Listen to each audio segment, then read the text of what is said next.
Tonight, you will close a door behind you. Your cat will hear it.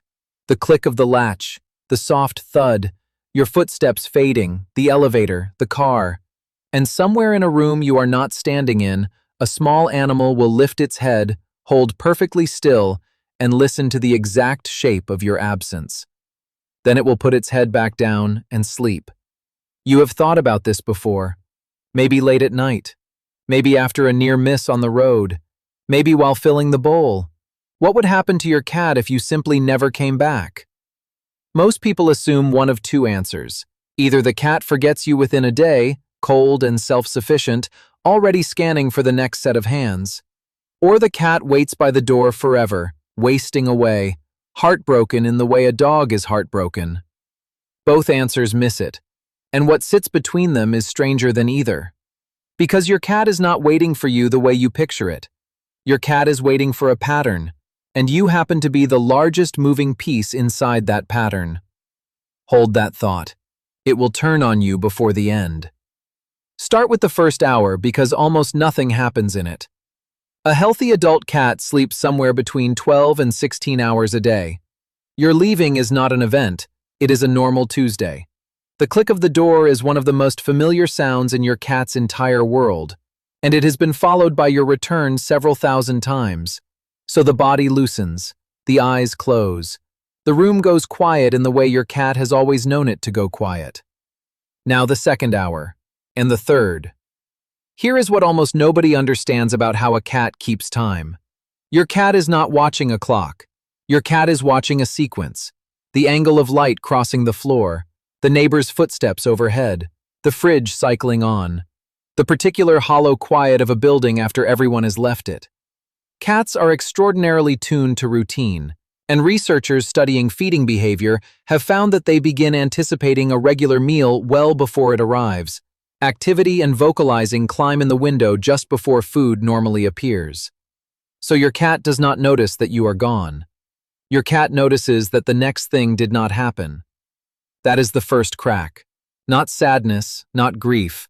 A missing beat in a rhythm your cat has memorized more precisely than you have. By the second skipped meal, the behavior shifts in a way you would recognize instantly if you were standing there. The vocalizing starts. Not the small conversational chirp, the other one. The long, insistent, rising call that seems engineered to get under your skin and stay there. That sound is not an accident. Adult cats living wild barely meow at each other at all. They hiss, they growl, they yowl in conflict, but the everyday meow is something they largely retire once kittenhood ends. The anthrozoologist John Bradshaw has spent much of his career on this, and the conclusion he and others have reached is remarkable. The adult meow appears to be aimed almost entirely at us. Your cat kept a kitten's voice and pointed it at a human, because a human is the only species that ever answered. So an empty apartment fills with a sound that has no audience. Your cat is calling into a room built for one listener who is not in it. What happens next depends entirely on one thing: whether there is a way out. Say there is. A window left ajar, a neighbor who checks in, a gap that eventually gives.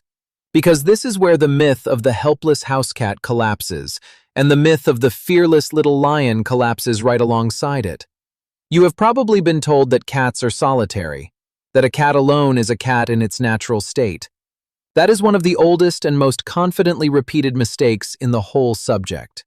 Free-roaming cats, where food is reliable, do not scatter into lonely territories. They gather. They form colonies, and those colonies are matrilineal, built around related females.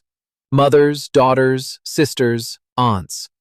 Females in these groups have been observed nursing each other's kittens, grooming each other, sleeping pressed together, defending shared ground. The colony holds for as long as the food does, which says something uncomfortable about your own home. You are not your cat's owner in any sense your cat understands. You are the reason the group exists at all. And when a colony loses what it formed around, the colony does not mourn. The colony moves. So a cat with a way out would go looking, along walls, through low green cover, at dawn and dusk when its eyes work best and the streets hold the fewest humans. It would find the places other cats already use, because other cats mark where the resources are. And it would run into a system most people have no idea exists. Researchers watching free-roaming cats describe them sharing overlapping ground by splitting it in time rather than in space. The same alley, the same fence line, the same feeding spot, used by different cats at different hours, in a rota that is negotiated almost entirely by scent. It is not friendship. It is a timetable that saves everyone the cost of a fight.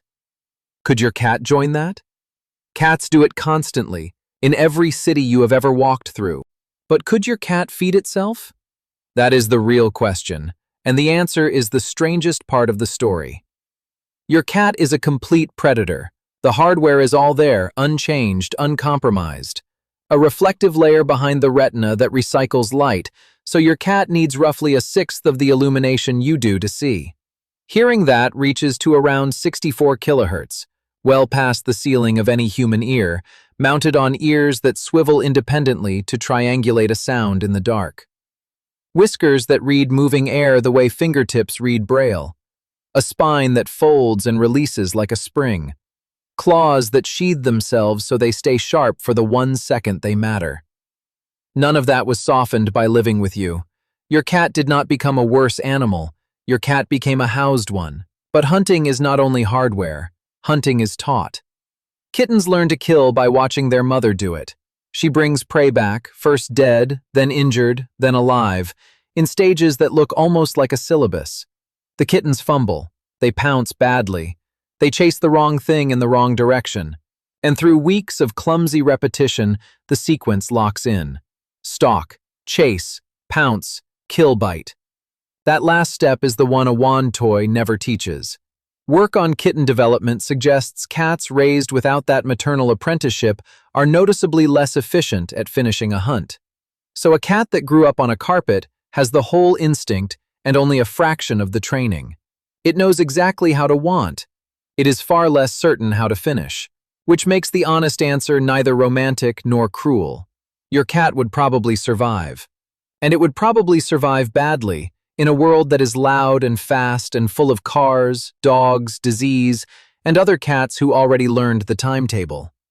But here is the part that should stop you. None of that is what your cat would actually be missing. In 2017, a team at Oregon State University ran an experiment that sounds almost too simple. Cats, pets, and shelter cats both were kept from certain things for a couple of hours, then offered 4 categories at once: food, toys, scent, and human social interaction, attention, voice, touch, presence. Human interaction came out on top. About half the cats went for the person first, more than chose food, more than chose the toy that moved like prey. 2 years later, the same lab published something that reframes the whole relationship. Cats were placed in an unfamiliar room with their owner. The owner left. The owner came back. It is an adaptation of a test originally built for human infants, and scored on how they behaved in that reunion. Roughly 2 out of 3 cats showed what researchers call secure attachment. Your person returns, you take a moment of contact, and then you go back to exploring the room.